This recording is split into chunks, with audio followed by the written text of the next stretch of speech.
went into the reptile room today, and you'll never guess what I found. Actually, you might guess. If you look around me at some of the stuff I have in front of you, put it together, think about what I might have found this morning.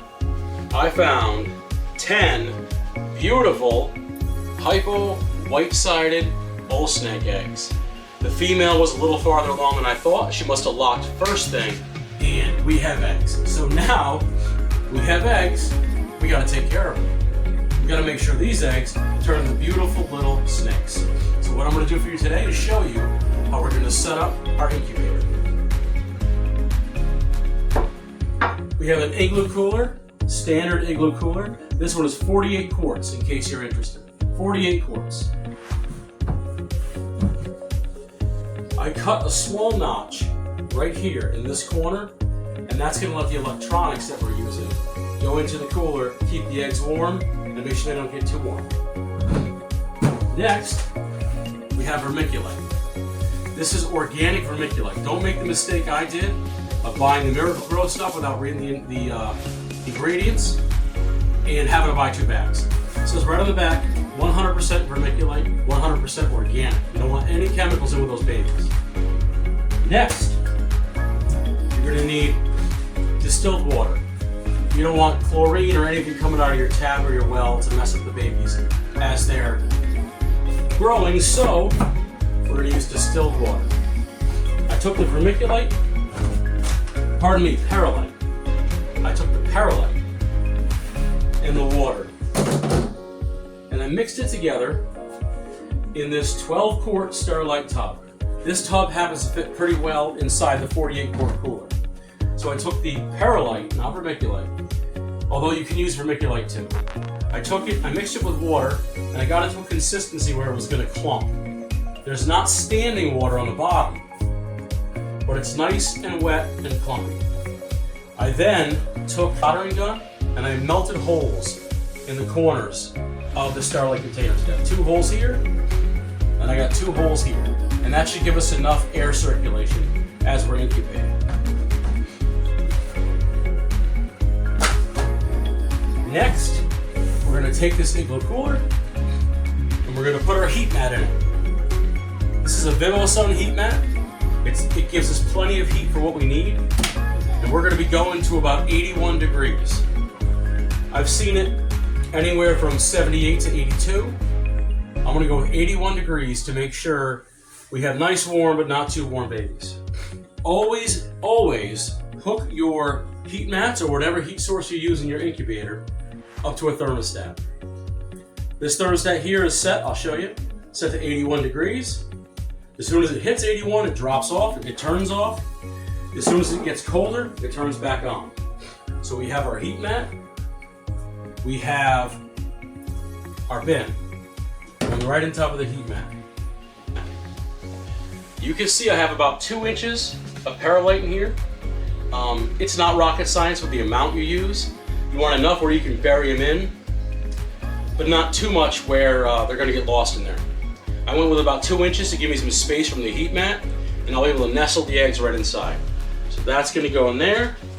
The lid's going to go on top. That little slit I cut for the electronics goes right here. That's going to do the power cord, and it's going to do our temperature probe. This is the temperature probe that's going to control the thermostat. And I'm going to put it right in there, right inside with the eggs. So we're going to know exactly what temperature we're keeping them at all times. When we come back, the eggs are going to be inside the vermiculite, and you see what we do next. So we're back. I've taken and I put them in the vermiculite. This is a good thing to see, a good learning lesson. I came to these kind of late. She must have laid these overnight. And when I got to them, most of the eggs, 6 of the eggs here are stuck together pretty solid because of the secretion on the outside of the eggs. So these 4 I was able to pull apart and I separated. These ones I felt were too glued together. I didn't want to take a chance of tearing the egg, so I'm leaving them as they is. They should be fine, and we'll monitor them. It's just best to have them separated if you can, because if one egg develops issues like mold or something like that, it won't get to the rest of the eggs. But I'm leaving these 6 together. They should be fine, and I have these 3 separated. So as you can see, I put little marks, little Sharpie marks on the eggs. That shows the orientation. Once they've been laid about 24 hours and the embryo attaches to the egg, you don't want to move them, you don't want to rotate them. So now I know what end is up and where the egg is supposed to be if I have to move it around to add moisture or whatever. I'm going to place our temperature probe right inside with the eggs. Throw the cover on there. Open up our cooler.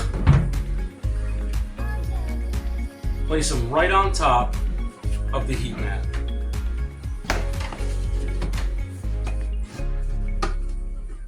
And that's all it takes.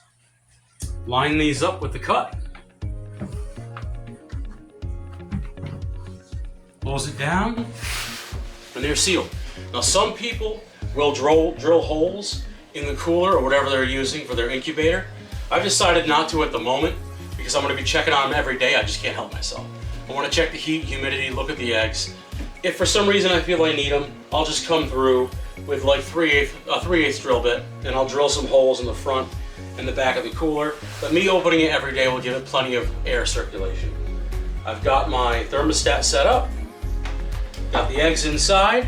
I just want to put them in a kind of a quiet place that doesn't get disturbed often. And in about 60 days, I'm expecting babies. I'm going to start really looking for movement at around 50 days. We want to check the humidity in the Purolite. If it feels a little dry or it's not clumping, we can add a little more water to the corners of the Sterilite container just to keep the humidity up. I'm going to check the temperature every day, check the condition of the eggs.